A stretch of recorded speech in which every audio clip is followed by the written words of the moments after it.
Pas mau nyampe ke gang mau belok tuh kayak ada kakek-kakek sepuh lah, pakaiannya hitam semua, terus kakinya lurus, duduk kaki lurus. Tapi yang bikin aneh, pas saya mau mastiin itu orang apa bukan, saya fokus ke mukanya ya, wajahnya nggak bisa kelihatan jelas, buram wajahnya, jenggotnya panjang merah ya. Selamat datang di channel Jelas. Saat ini Anda sedang menyaksikan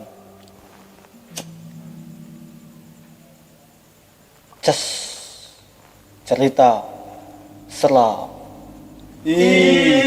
Aduh.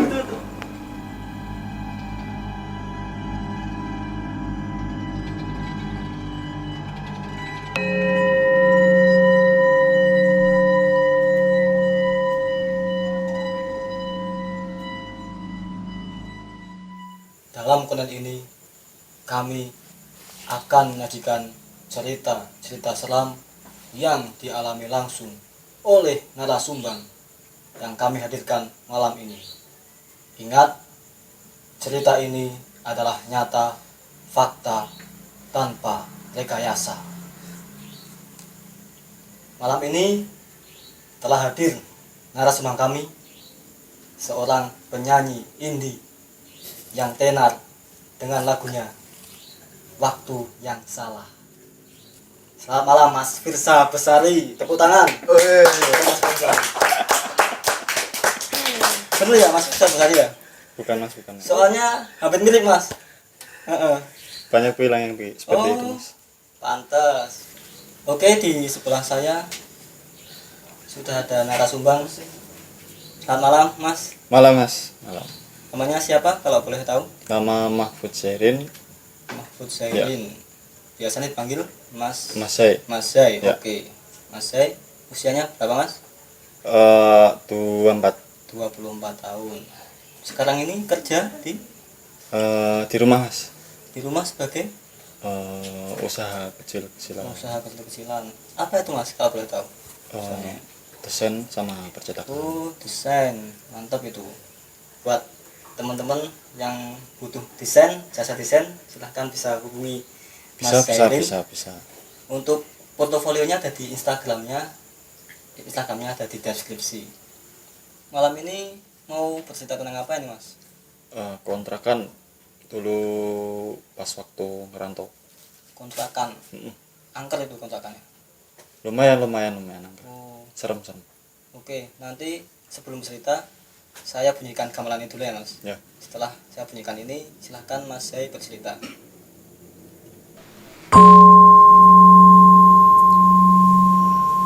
Ya. Cerita berawal dari saya berangkat ngerantau itu sekitar 3 tahun yang lalu. Berangkat waktu pas tahun baru, tanggal 1 sore. Itu pertama pas nyampe di Cikarang, masih ngikut temen sekitar 2 bulan. Terus ada saudara lah yang udah lama di ngerantau juga di Cikarang, terus ngontak saya suruh tinggal di kontrakannya itu besar. Terus saya disuruh tinggal bareng. Nah, terus esoknya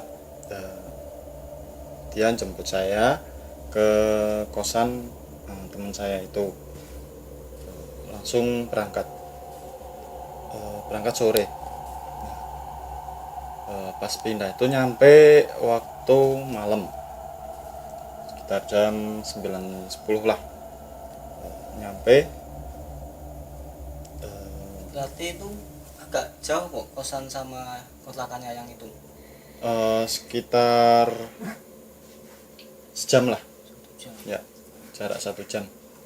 Ya, pas nyampe masih banyak orang, ya memang kontrakan gede sih, sekitar ada 6 orang, tambah saya berarti 7 orang. Nah, pas saya nyampe masuk gerbang ke kontrakan di daerah perumahan, udah ngerasa kayak aneh lah, bawahnya itu ya adem tapi merinding. Saya cuek terus kan lelah di perjalanan sejam, tinggal istirahat. Pertama sih nggak ada apa-apa, nggak kerasa apa-apa. Nah, keesokan hari mulai giat lah nyari kerja.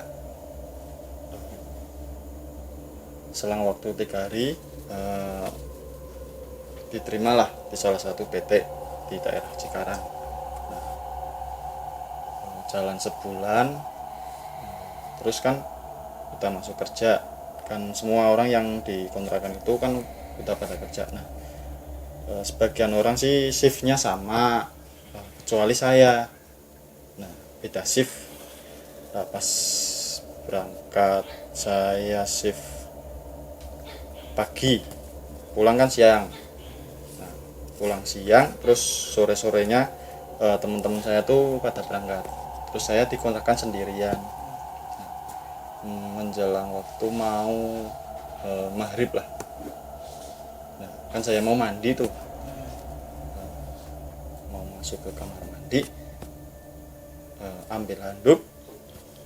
Pas mau masuk, itu ada yang nabok dari belakang, sama manggil-manggil lah, manggil saya. Di situ saya bingung, loh, bukannya udah pada berangkat, kok kayak ada temen yang manggil terus nabok. Saya lihat ke belakang, tengok ada orangnya, Mas. Berarti jelas itu suaranya, jelas. Ya agak-agak kurang jelas dikit sih. Kayak dari jauh itu. Pelan, suara pelan, lembut lah. Nah, saya cuek masuk kamar mandi, sampai selesai. Terus habis mandi kan biasa sholat haji. Nah, di situ Mas, ini Pas haji. pertama kan sholat Mas.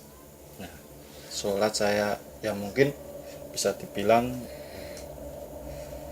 nggak fokus lah, mungkin dibilang nggak fokus. Ya emang sih saya sholat tuh seperti ada yang ngawasin di pojokan, tapi saya nggak lihat ke situ-situ sih, ya coba jalanin sholat doang sampai selesai. Nah, pas waktu mau ngaji, mulai lagi, bukan ngawasin doang, seperti kayak di kelilingi lah, muter gitu. Biasa ya biasa sih, rinding lah. Nah, waktu ngaji setengah jam itu belum selesai, karena saya ragu mau dilanjutin, ya udah stop doang.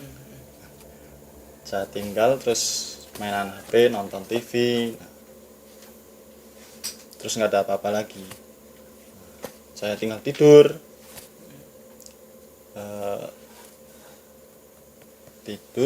nyampe pagi. Nah, kan itu teman saya kan shift sore, kan berarti shift malam, pulang kan pagi. Itu kan saya masih tidur. Nah, pas mereka udah pulang kan pada udah istirahat lah, udah pada tidur. Terus saya gantian shift, saya kan shift pagi, berangkat masuk itu jam 6 udah absen. Nah, kalau diperkirakan sih harusnya dari kontrakan ke PT kalau jalan nyantai sih sejam. Nah, itu saya rencanakan bangun jam 5 habis subuh. Udah pasang alarm sekitar 5 mungkin ya. Nah, itu alarm 5 bunyi, saya nggak bangun. Dan temen sama saudara saya yang tidur bareng di tempat kontrakan itu nggak ada yang bangun juga, nggak ada yang bangunin, nggak ada yang ngingetin kalau alarm bunyi semua. Nyampe sekitar sejam lah. Nah, alarm 5 bunyi semua tapi saya nggak bisa bangun. Nah, padahal saya ngerasa udah melek, udah usaha mau bangun, mau mandi, tapi nggak bisa sampai jam 6 tuh ya. Kayak ada yang narik-narik jempol kaki lah, kayak ditindihi lah, kayak ada sosok tapi nggak bisa kelihatan. Tapi saya ngerasanya udah bangun, cuman berat. Nah, pas bisa bangun jam 6, cepet-cepet tuh mandi. Ya saya udah ngerasa kalau itu waktu udah telat mau berangkat kerja. Ya cuma absen doang, terus disuruh balik. Nah, pas balik lah ya, temen-temen sih masih pada tidur, kayak nggak ada apa-apa gitu. Terus saya kepikiran terus, kenapa kok nggak bisa bangun. Tapi saya tinggal main HP, nonton TV doang. Mereka sih masih pada tidur. Biasanya mereka ya bangun habis zuhur lah, mepet mau berangkat. Selang waktu berapa hari ya biasa kejadian mah, paling ngerasa merinding doang. Nah, di lain hari beda shift lagi, terus dikontrakan sendirian. Nah, itu waktu siang saya masih ngemil nonton TV, sekitar mau jam 3 asar. Depan rumah sepi, paling suara seliweran motor. Terus saya kan ngantuk tuh. Sore itu padahal sepi, cuma ada saya doang di kontrakan. Nah, kedengeran kayak ada aktivitas bocah-bocah, kayak mainan lah, main seru, pada lari-lari. Tapi saya cuman denger ya merinding lah. Terus saya cuek, tinggal leha-leha tiduran. Nyampe tidur beneran, nyampe bangun tuh 12-an bis maghrib. Terus saya tinggal mandilah. Tapi pas kali ini nggak ada kejadian kayak pertama. Iya, saya tinggal kurang dulu mas,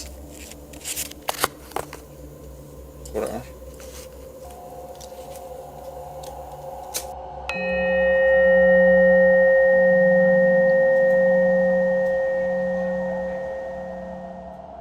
Nggak, mas, saya itu di situ kuat berapa tahun itu mas?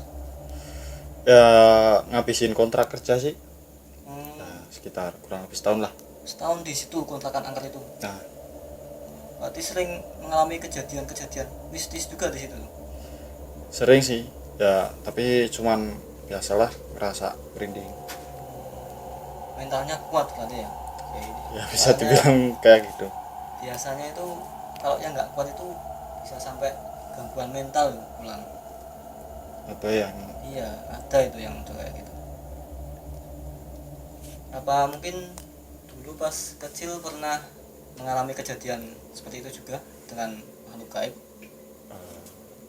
Ada sih, tapi bukan masa pas kecil, ya pas waktu zaman habis lulus sekolah SMA. SMA. Ya. SMA. Nah itu kejadian sih waktu mau main ke rumah teman di sekitar Pekalongan. Nah, itu saya waktu itu masih seneng nyepeda lah, main nyepeda, padahal beda kota sih. Malam-malam setengah 9, jam 9 lah. Nah, biasanya saya lewat jalan itu nggak ada apa-apa, ya emang jalannya gelap lah, ada lampu paling cuman 5 kalau nggak salah, itu pun jaraknya Jauh. sekitar 100 meter lah.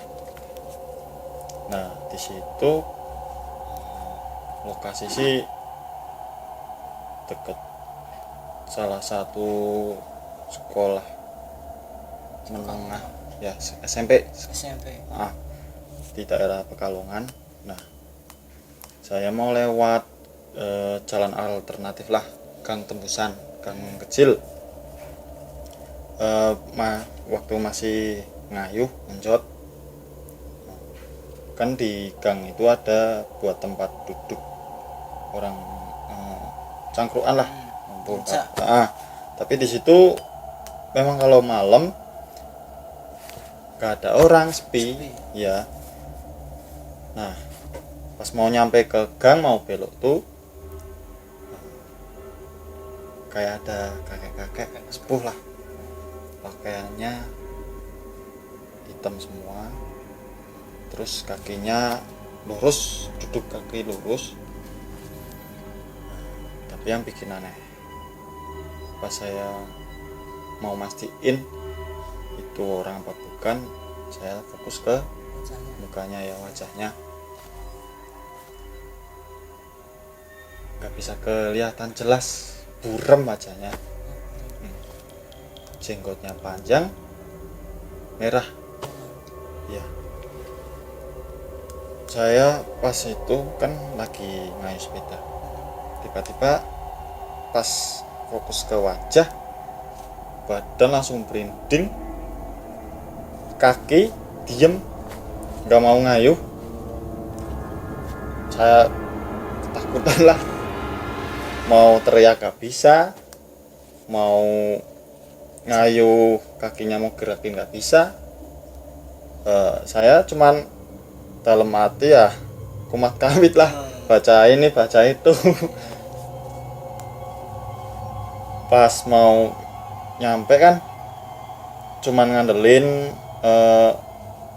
kayuhan kaki sebelumnya, pas masih bisa gerak masih kakinya. Jalan dikit itu ya? Iya. Ya. Pas nyampe gangnya, yang bisa pertama kali digerakin tuh cuma tangan. Nah ya bantir stang masuk gang. Nah di situ saya baru bisa gerakin kaki. Saya langsung kayuh, ngebut lah sambil teriak, opo kae. Nyampe ke rumah teman, katanya teman sih ngelihat saya pucat, keringetan kayak orang. Ditanyain ya saya nggak bisa jawab, cuman kayak orang kelelahan lah. Terus diambilin air minum, ditanyain kenapa, baru nyampe udah kayak gitu, kayak udah kayak dikejar-kejar maling. Hmm. Terus saya minum, terus cerita, tadi saya lewat gang situ dekat samping sekolahan lah, ngelihat sosok astral lah, kakek-kakek gitu. Oh, itu mah udah biasa katanya. Itu emang sering ada orang yang biasa lihat di sini, tapi tenang, cuman nampak doang katanya, nggak ganggu. Hari-hari esoknya saya nggak berani main. Nggak pernah lihat situ lagi. Kalau sekarang kira-kira masih berani nggak? Kalau sekarang sih udah biasa lah Biasa. ya. Udah berteman sama Bisa ya? dibilang kayak gitu. Oke. Berarti kalau yang kembali ke kontrakannya lagi, apakah cuman masa yang apa mengalami hal-hal itu? Apa semua yang ada di kontrakan itu mengalami juga? Nah, waktu pas masih di kontrakan nggak ada yang cerita. Ada yang cerita? Kalau mereka pada ngalamin kejadian-kejadian kayak gitu, mereka baru cerita tuh pas saya udah kontrak habis balik kampung. Nah, mereka cerita tuh karena kejadian itu mau pindah tuh gara ngalami kejadian aneh. Katanya tuh pas kan teman-teman habis liburan tahun baru pada balik kampung, terus berangkat lagi. Nah, berangkat kan nyampe kontrakan tuh malam-malam jam 1. Terus kan pada lelah ditinggal tidur. Kata salah satu temen tuh, kok pintu kamar kebuka lebar, padahal buat buka pintu tuh butuh tenaga. Pintu kan itu pintu lama, seret sih, jadi buka kan butuh tenaga. Nah, yang aneh kok bisa kebuka padahal udah sendiri itu.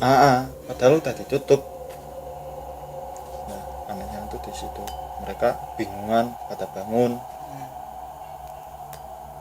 Bingung, masa ada angin Bisa itu. Nah, itu juga kan di dalam kontrakan, masa ke bawah angin bisa kebuka. Padahal pintu berat itu ya? Berat. Nah, cerita saudara saya cerita nge-WA kalau hari itu mereka langsung mau pindah, padahal sisa kontrakan masih sekitar 5 bulan 6 bulan, tapi mereka udah nggak betah, langsung pada pindah lah ke kontrakan lain, kos. Jadi emang semua yang di situ pernah ngalamin semua ya? Ya, kayak di rep-repi, Seperti ketindihan tuh. Seringnya seperti itu ya. angker juga ya. Mungkin kalau menurut saya ya, di situ itu penunggunya itu kesepian mungkin. Bisa jadi mungkin mereka mau ngajak main. Iya, dari tadi yang ceritain Mas saya itu kayak anak kecil tapi kan itu main di dalam rumah, terus pas orang pertama di tepuk-tepuk pintunya kan kayak ngajak kenalan gitu kan. Mungkin kalau kita respon dengan amit sewu atau ganggu mungkin nggak ganggu. Iya, bisa. Berarti Mas saya ini pengalaman dengan dunia hal seperti itu sudah sering ya Mas? Sering, udah biasa. Sudah biasa ya. Oh ya, keinget ada lagi sih.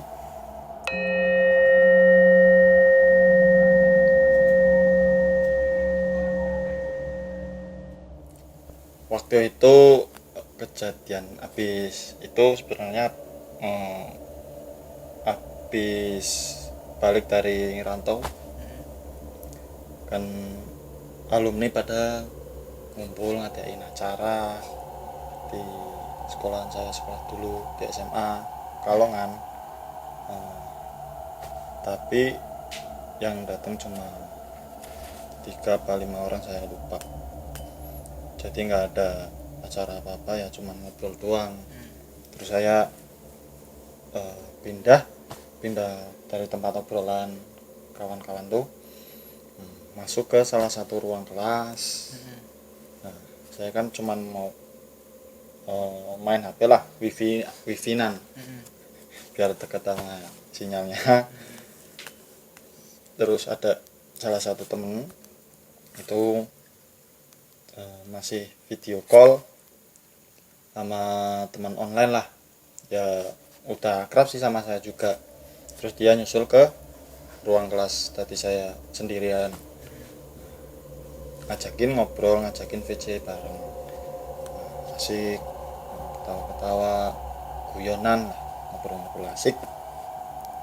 Nah, cewek yang ada di VC itu pas lagi ngedengerin saya ngobrol, ngelihat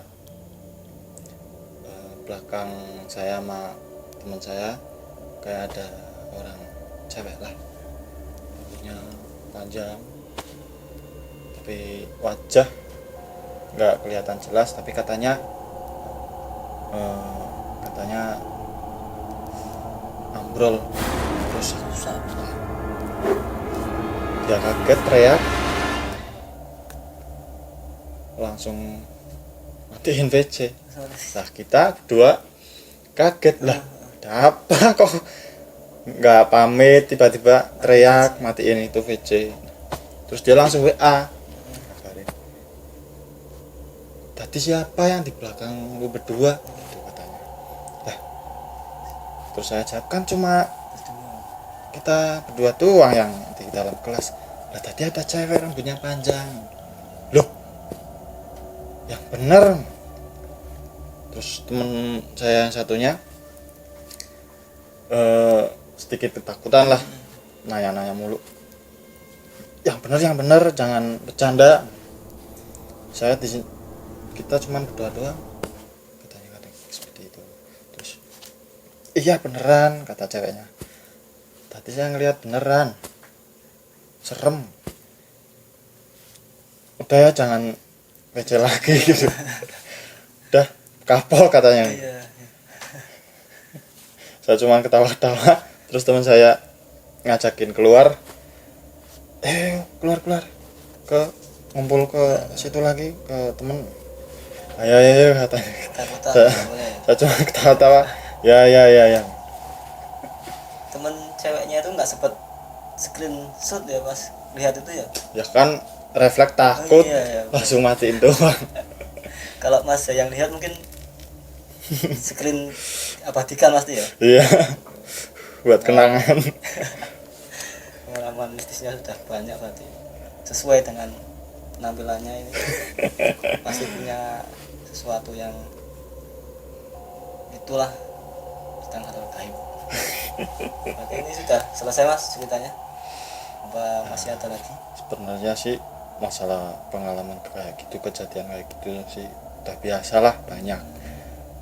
Tapi saya cuma ya cerita yang itu doang lah.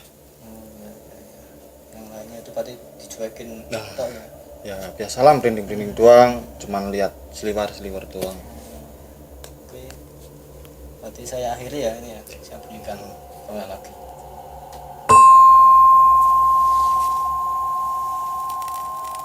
Untuk teman-teman ada yang mau bertanya ke Mas Jai?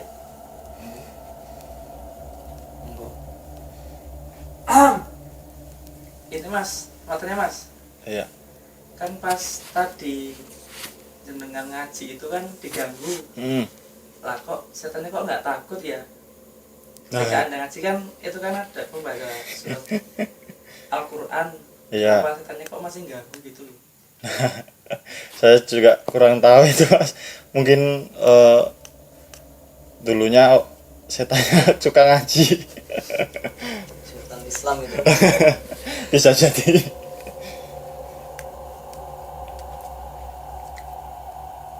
Ada lagi nggak? Udah itu tok kok. Udah Mas.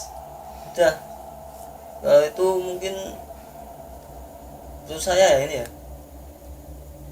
Kalau ada jin yang ganggu pas ngaji itu mungkin itu karena udah tempatnya dia itu loh. Mungkin masanya itu duduk pas apa di tempatnya dia biasa di situ pas waktu itu kan kita kan nggak bisa lihat itu, jadi kadang tiba-tiba duduk. Nah, merasa terganggu dengan saya, akhirnya dia ganggu balik. Mungkin gitu. Ada lagi? Ada Monggo. itu yang pas jenengan pas lewat di ke rumah temannya itu sih. Iya. Pas lihat langsung, berarti tuh lihat langsung Ah, secara langsung. ya nggak langsung. Itu dengan jarak dekat Mas. Sekitar 5 meter lah, ya cukup dekat lah. Dekat banget bro. Tapi tetap ngeblur itu. Ngeblur, nggak bisa fokus lihat wajahnya. Itu banyak lampu enggak? Di situ sisa lampu terakhir sih dari rentetan lampu 5 lampu itu di jalan itu. Terus yang Anda rasakan apa pas sebelum pas lihat itu, apa ada masih bau-bau apa, terus perasaannya gimana? Kalau yang saya rasain sih merinding lah, kaku, Benar-benar nggak bisa nggak bisa gerak. Tapi kalau masalah nyium bau apa, bau bunga melati apa busuk, nggak fokus ke situ sih. Cuman ya ngerasain takut lah. Itu pasti posisi noleh iki, terus noleh sampai iki Bu. Nggak noleh sih. Pas di depan, Oh. posisi duduk tuh ya samping Tepat gang. depan berarti ya? Oh, adep. Aduh arep ya. tuh. Wah, Waduh. udah sembayang gak aku? Kok udah sembayang gak aku? Oh, kagune pur Kaku. Ora ditabrak sampe. Kalau bisa sih maunya kayak gitu. Serem. Ada lagi? Udah ya? Cukup ya?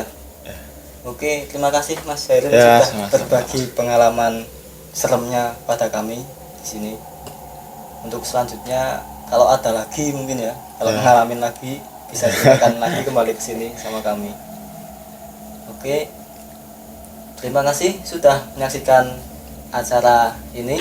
Jadi kesimpulan malam ini adalah setiap tempat pasti ada penunggunya. Jadi sebisa mungkin kita harus saling menghormati antar alam, alam jin, alam manusia. Kita itu hidup berdampingan sebenarnya. Cuman kita nggak bisa melihat mereka, tapi mereka bisa melihat kita. Jadi harus saling menghormati. Dan terima kasih sudah menonton acara ini.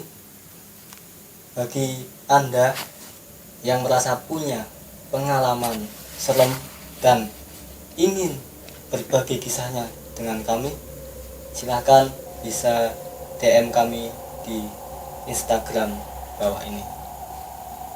Jangan lupa komen, like, subscribe, dan share sebanyak-banyaknya untuk mensupport kami agar kami bisa lebih semangat dalam membuat konten. Sampai jumpa di episode selanjutnya dalam acara Cerita Seram. Aduh.